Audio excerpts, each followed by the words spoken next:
Halo semua, ketemu lagi dengan aku, YouTuber kelas kakap versi majalah Trubus. Oke, kali ini aku akan membahas apa mungkin pergi ke Australia tanpa bisa bahasa Inggris. Apa mungkin pergi ke Australia cuman bahasa Inggrisnya cuman gini nih. Yes. No. Talking kita senasib tau nggak?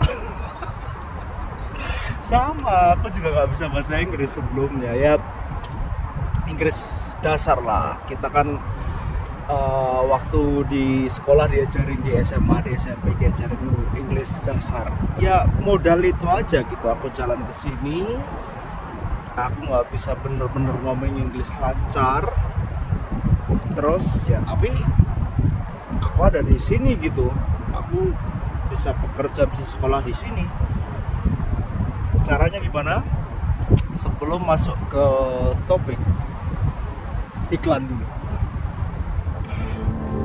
Dan aku ingin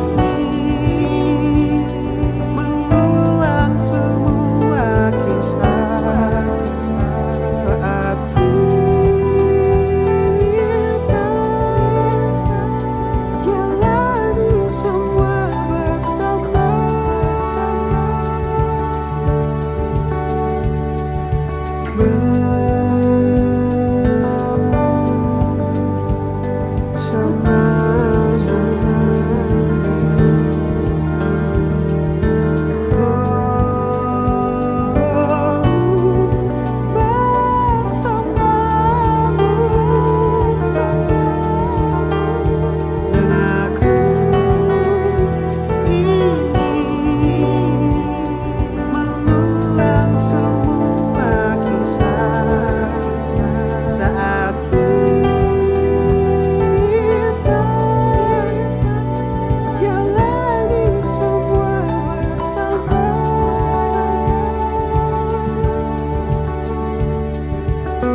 Jadi bagaimana caranya ke Australia tanpa bisa bahasa Inggris?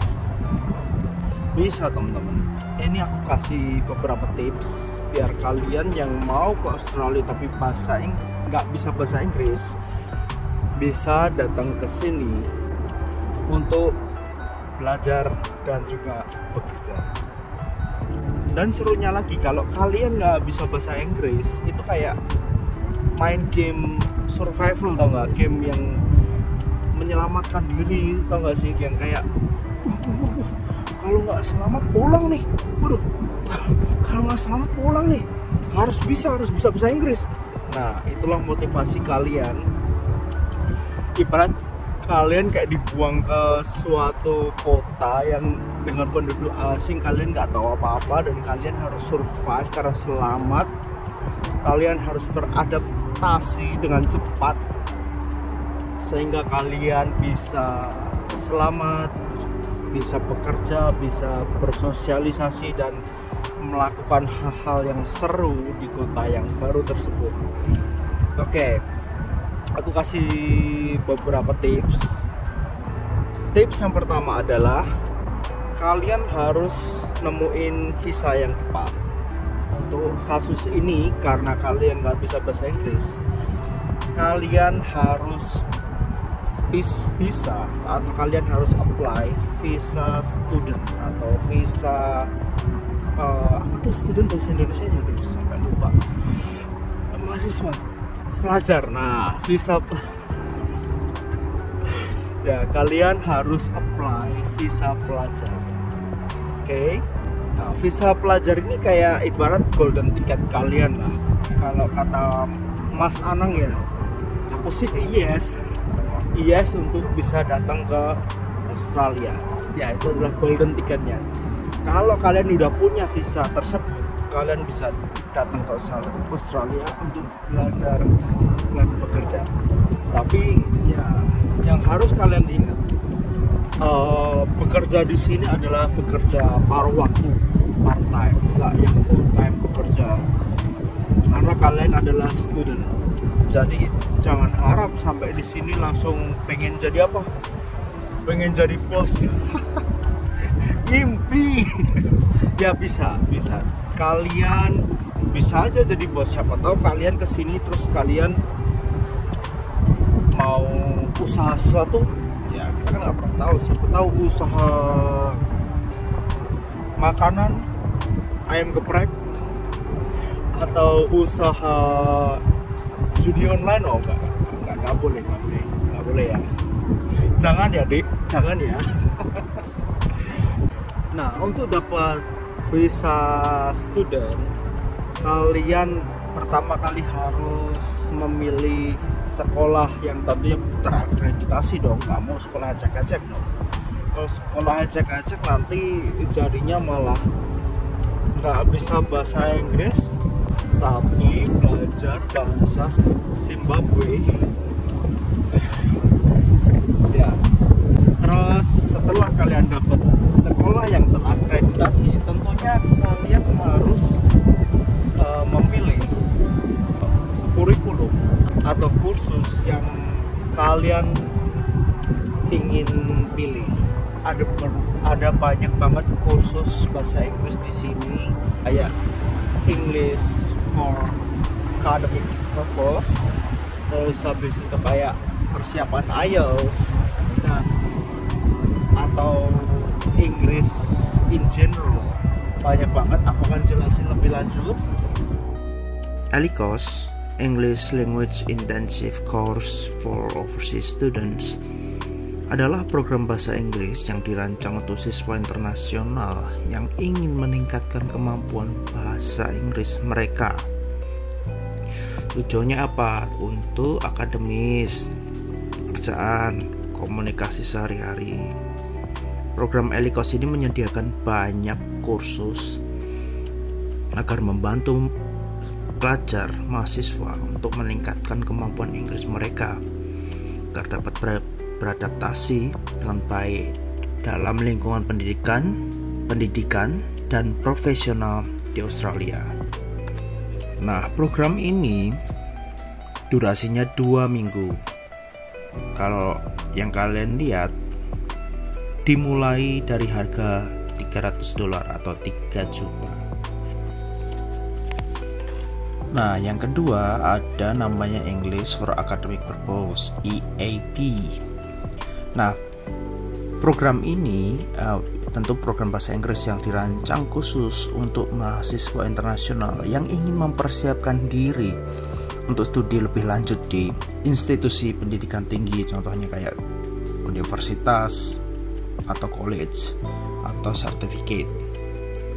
Nah, program ini gunanya untuk meningkatkan kemampuan bahasa Inggris di lingkungan akademis sehingga mereka dapat sukses tuh dalam pas waktu kursus atau ngambil master degree, bachelor degree di Australia.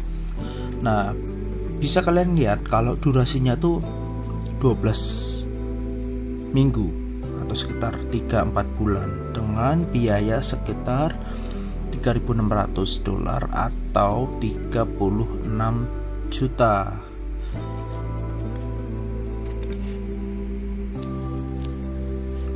Berikutnya ada IELTS Preparation. Nah, program ini dirancang untuk membantu siswa internasional mempersiapkan tes IELTS. IELTS itu apa? International English Language Testing System. Jadi IELTS itu adalah salah satu tes bahasa Inggris yang diakui di seluruh dunia dan yang sering digunakan sebagai persyaratan masuk ke universitas, studi pekerjaan, atau migrasi ke negara-negara berbahasa Inggris kayak Australia, Inggris, US, Kanada. Yang kalian lihat di sini durasinya minimum itu 2 minggu dengan biaya sekitar $300 atau sekitar 3 juta.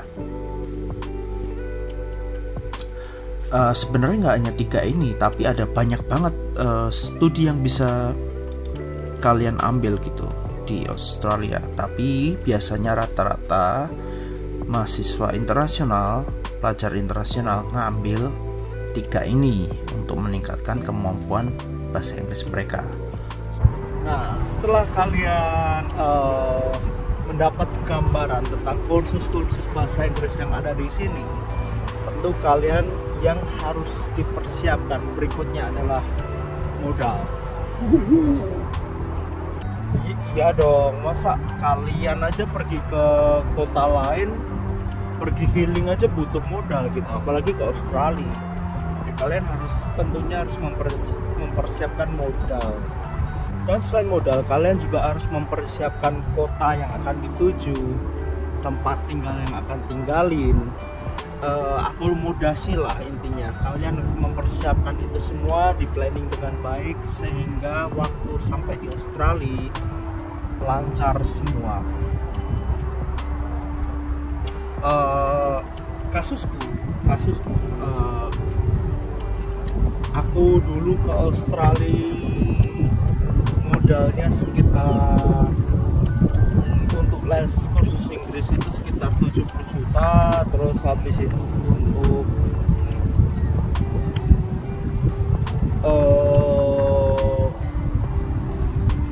aku lupa sih detailnya, tapi kira-kira waktu itu aku membutuhkan sekitar 100 sekian juta, 120 juta untuk modal di awal, termasuk tiket, akomodasi dan lain-lain. Sewaktu aku di sini, aku bisa bekerja dan istilahnya mengembalikan modal yang aku keluarkan. Istilahnya aku utang dulu nih di awal untuk modal ke sini, habis itu bisa dikembalikan modal tersebut pas aku kerja. Di video sebelumnya, untuk yang belum tahu, aku 3 hari setelah sampai aku langsung bekerja, jadi aku udah dapat penghasilan. Nah, terus tips berikutnya juga, kalian harus mempergunakan media sosial kalian untuk berkenalan dengan orang Indonesia atau orang-orang yang kalian pengen kenal gitu. Kasusku dulu, aku nggak punya siapa-siapa, nggak kenal siapa-siapa, nggak punya temen, nggak punya saudara di sini, benar-benar sendiri. Jadi aku harus kayak buka jalan sendiri gitu. Aku harus cari-cari temen sendiri, cari-cari jalan sendiri. Susah, memang susah. Di awal itu susah karena aku nggak mempersiapkan, aku juga nggak tahu dan nggak ada yang ngasih tahu aku. Jadi di awal tuh aku bingung aku harus ngapain. Jadi komunitas Indonesia, kalau kalian kangen bakso, kalian bisa dapetin dari mereka juga. Kalau kalian butuh sesuatu, butuh pertolongan atau tanya sesuatu, ada kasus apa, kalian bisa tanya mereka juga. Contohnya aku dulu kasus aku bingung nih SIM-nya gimana nih, setelah sampai sini aku harus bikin SIM atau gimana, aku bisa beli mobil nggak? Itu semua dijawab, dibantu sama komunitas Indonesia. Jadi komunitas itu sangat penting. Terus di sini juga aku gabung sama komunitas gereja. Aku nggak yang religius enggak, biasa aja. Cuman komunitas gereja ini penting bagiku. Kenapa? Orang-orang lokal di sini itu baik-baik. Orang-orang bule lokal di sini baik-baik. Jadi ketika kita gabung dengan gereja, mereka bantu cariin kerjaan. Aku gereja sebenarnya berkedok, nggak boleh juga sih kedoknya nggak dapat kerjaan nih, sebenarnya nggak boleh juga, cuman gimana, kan namanya survive kan, namanya harus berjuang untuk kerjaan. Makanya aku kayak lakuin segala cara lah biar dapat kerjaan kan, gabung di komunitas gereja. Terus di gereja itu isinya orang-orang sepuh, orang-orang tua yang sudah menetap di sini lama, jadi mereka tahu gimana cara cari kerja, mereka punya koneksi, kita akan dikenalkan sama koneksi mereka, gitu, sangat membantu.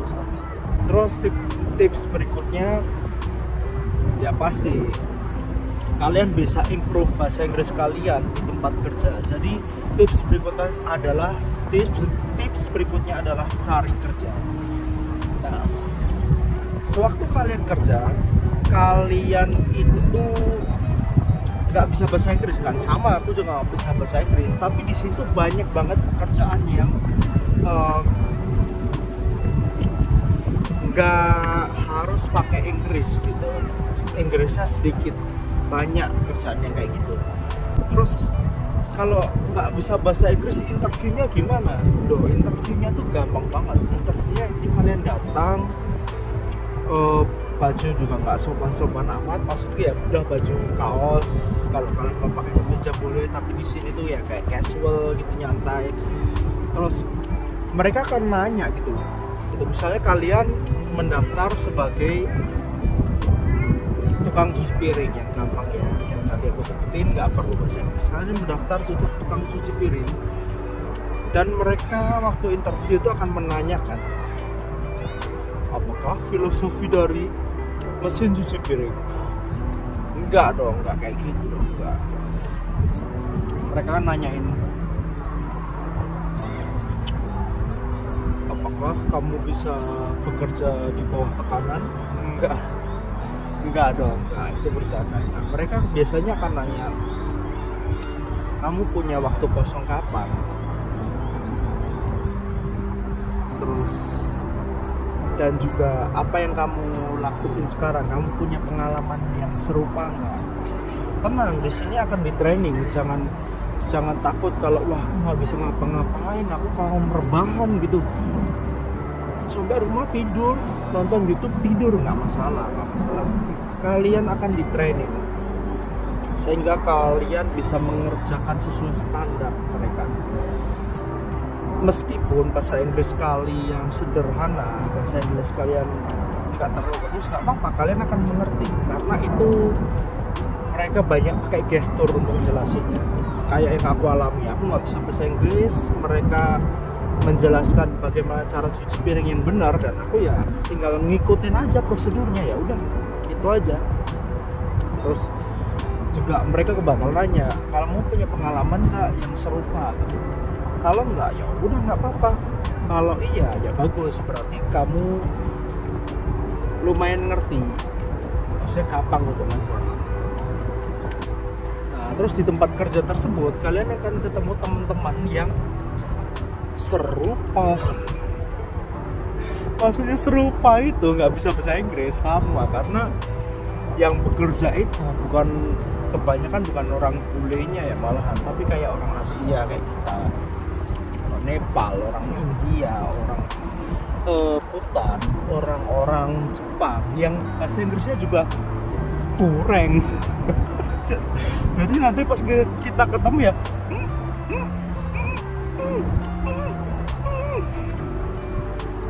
iya beneran.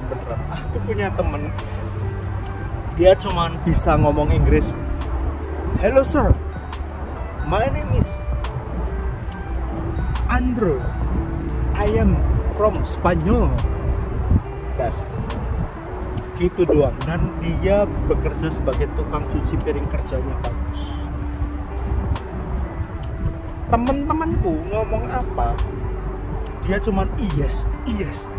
Terus tak tanya, kamu ngerti nggak artinya? Enggak. Nggak apa-apa. Tapi dia bekerja dengan baik gitu. Jadi ya lama-lama kalian akan belajar gitu. Kayak aku juga awalnya nggak ngerti sama sekali, cuman lama-lama belajar, jadi ngerti ya, sedikit ngerti dan bertambah terus. Ganti posisi dulu, pegel. Terus juga tips berikutnya itu kalian perbanyak teman koneksi English practice. Jadi kalian bisa ngomong bahasa Inggris secara natural dan praktis di kehidupan sehari-hari. Misalnya kalian pergi ke supermarket, kalian pergi ke tempat makan, terus ya kalian beraniin bego-begoin aja, maksudnya bahasa Inggrisnya asal ngomong aja nggak apa-apa. Toh kalau mereka nggak ngerti bakal, excuse me. Terus kalian coba ngomong lagi, mereka nggak ngerti ya, excuse me. Gitu aja terus. Nggak apa-apa, kalian sambil latihan. Terus habis itu kalau kasusku ya, aku sambil buka Google Translate, terus aku ikutin kata-kata yang ada di Google Translate tersebut. Nggak apa-apa, karyawannya juga orang Asia, jadi kalaupun mereka ngomong atau mereka komplain, kalaupun mereka ngomong itu nggak susah. Mereka juga pakai Inggris yang simple gitu. Mereka nggak akan menertawakan kita juga, karena mereka juga sama gitu. Bahasa Inggrisnya juga nggak bagus-bagus amat, asal pede aja, berani aja, ngomong aja. Kalau aku ya, aku akan memberanikan diri untuk ngomong, dan kalaupun aku salah, mereka nggak akan tertawa karena mereka tuh kayak lebih menghargain gitu, atau juga mereka nggak peduli juga gitu salah atau enggak, yang penting kamu maunya apa, aku ngerti, ya udah gitu. Jadi berani ngomong aja. Terus juga banyak komunitas asing di sini, kayak campuran mahasiswa asing, mahasiswa dari Spanyol, dari Afrika, dari Asia yang nggak fluent, nggak lancar bahasa Inggris. Terus kita digabungkan jadi komunitas sehingga seru gitu, sama-sama belajar Inggris, dan kalian dapat teman baru. Terus kalian bisa belajar bahasa Inggris secara praktis. Jadi komunitas itu penting. Terus juga yang penting terakhir, manajemen waktu. Manajemen waktu itu penting karena kalau kalian selesai sekolah, terus kalian pulang, selesai sekolah pulang, kuliah pulang ya, buat apa gitu belajar.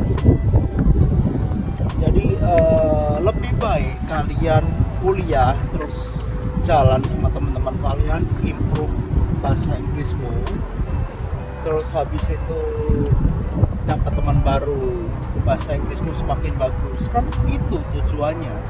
Sehingga pas kamu selesai sekolah, kamu bisa bekerja di pekerjaan profesional yang kamu mau, kan gitu kan tujuannya.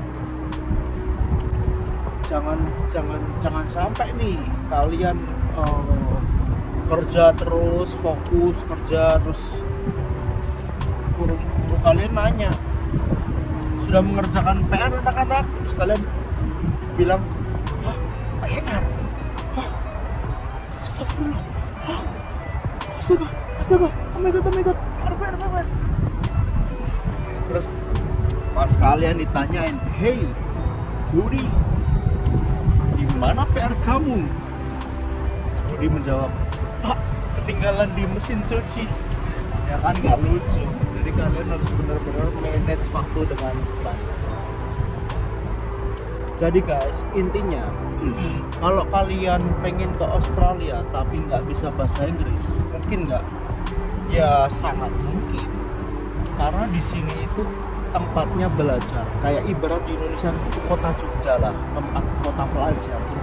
Di sini itu banyak banget pelajar yang mereka tuh nggak bisa bahasa Inggris dengan baik, tapi mereka survive, mereka selamat dan mereka mau belajar. Di sini sangat multicultural, banyak banget adat yang ada di sini, banyak banget negara yang ada di sini, maksudnya dari Cina, dari India, dari Jepang, dari mana aja, dari Rusia, banyak banget. Dan Inggris mereka juga nggak bagus-bagus amat, jadi nggak usah minder, pede aja. Sangat bisa kalian kalau mau ke Australia tanpa bahasa Inggris, bisa. Dan kalian setelah improve bahasa Inggris, dan setelah kalian improve bahasa Inggris kalian membaik, apa yang kalian dapatkan? Ya banyak, kalian bisa kerja di pekerjaan profesional, tentunya dengan gaji yang jauh lebih tinggi gitu. Kalian bisa bekerja kantoran, kalian bisa membaur dengan orang Australia yang bahasa Indonesia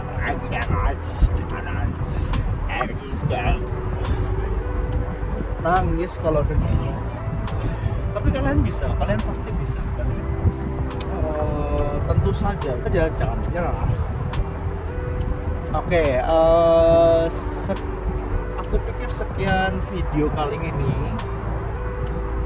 Aku sangat butuh masukan dari kalian. Apa aja yang harus aku perbaikin, entah isi materinya, entah gestur mukanya, ya nggak bisa ya, masa muka diganti sih, entah cara pembawaannya, entah kalian mau bahas materi apa, topik apa, silahkan komen dan aku akan berusaha jawab pertanyaan kalian sebisaku, semaksimal mungkin. Oke, bye teman-teman, see ya.